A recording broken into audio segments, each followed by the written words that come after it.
Well, hello everybody, it's Dr. Drake 63 here to give you an update today about my newest AK acquisition, which is a underfolder from Zastava, Serbia, an N-PAP underfolder DF. I've got 750 rounds through this now, and have made a couple slight modifications that I'll talk about, but basically have been firing this gun as is with the trigger it came with, which is an RAK1, not the Tapco version. Anyway, haven't owned an N-PAP prior.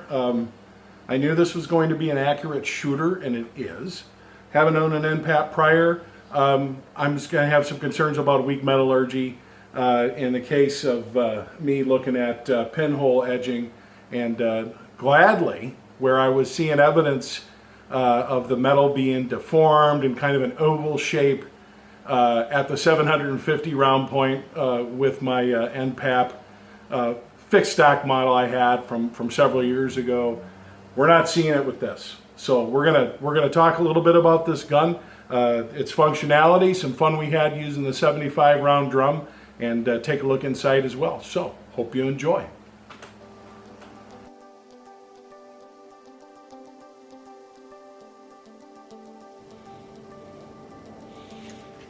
If you look over there beyond my trusty co-host, you'll see the brooms are out.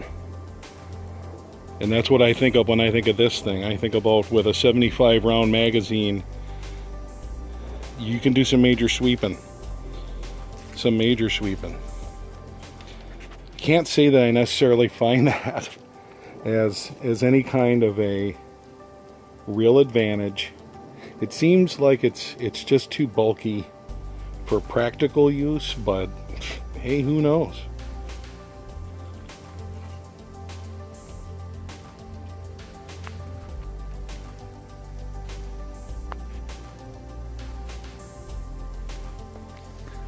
Well, like, I don't know if this was a double stamp or what, but it says made in Serbia, Zastava, Serbia. Okay, so not really absolutely sure where this was made.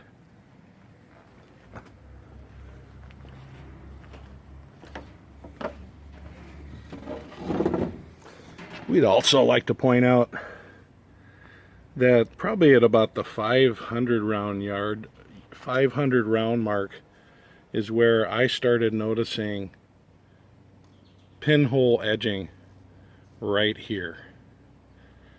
No evidence of it at all. The hole is maintaining its shape. We're not wiggling around. They've obviously got the right size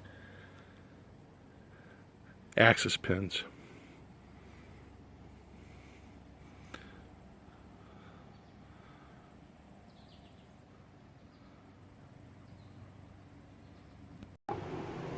I don't know if you guys can see that or not.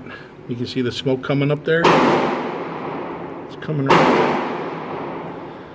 there. I love it. That's after a 75 round magazine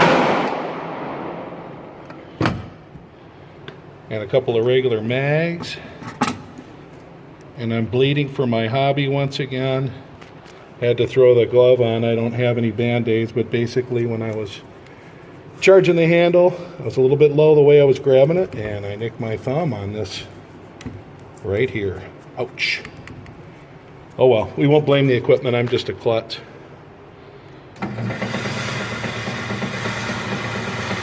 So we were just doing a function test today. What you will see here is 25-yard results. We already know she's accurate as heck elsewhere. There we go. Lots of rapid fire on that. Pretty consistent. I'm sensing a little bit of a left bias, which I wasn't seeing at 50 or 100. And we're still smoking. All right. This is quite the scene. Signing off from the range. Till later.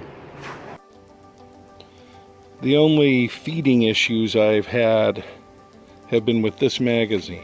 Everything else, 75 round drum, all the steel magazines have functioned fine. This is a Tula, and I thought it was in pretty good shape. One thing I've noticed And this has just kind of been my rule of thumb, no pun intended. If it's real easy to load in 7.62, there's a real good chance that it's going to try to give you more than one bullet. And I found that to be true. The best magazines I have are the ones that you really gotta use some effort to get them loaded. This one loads for you guys that also shoot 5.45. This loads very easy, like a 5.45 magazine would. But this one, like I said, I think it's just a little bit too loose and likes to give up more than one bullet at a time. So this is going out of circulation, unfortunately, due to wear. But hey, life goes on. We've got plenty more where these came from. Looking inside the N-PAP DF underfolder, it says our 750 round. Take a peek inside. That's what we have going on there. And what we have going on there is no readily apparent issues with the tail that you can see. We'll take it out in a second. The rails are fine. It's been running well. I did put the higher power wolf spring in there, and my lower power wolf is over there barking as we continue on, as taking a look at this rifle. 750 rounds. Looking at the guts next. If you look right there, you'll see a small little smudge right here on the hammer. And what that is profiling against this. In other words, it's not a perfect fit. I don't consider that any kind of significant damage. Like I said, it's one thing to profile. You keep your eye on it. When you start seeing things that are squashed out like a mushroom in peening and things like that, that becomes a concern. But so far that looks fine to me.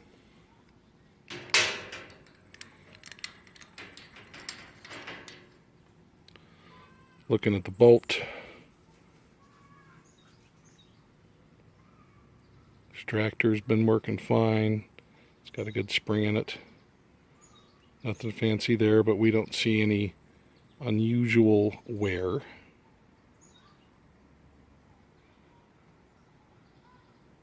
Everything is the way it's supposed to be. Not really any kind of deformation of any kind.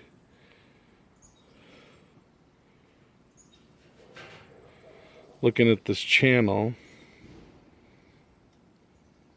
as far as I can tell, it looks good. I don't know as much as some other guys about this stuff, but it looks like everything's fine.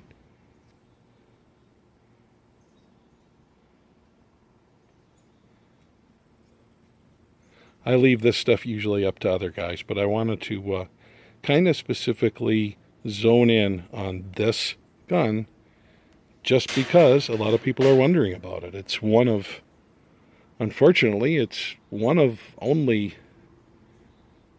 3 countries now can we import new construction, for lack of a better word, rifles, and this is one of them, Serbia. Other 2 being Bulgaria and Romania. So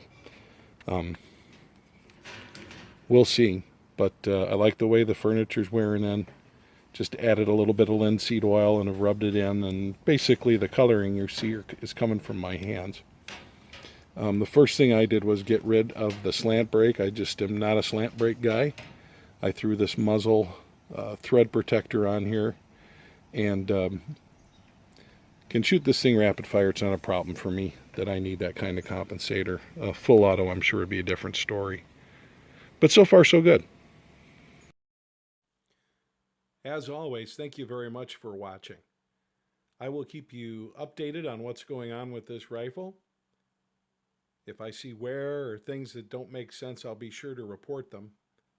And as always, I'd appreciate your questions or your comments.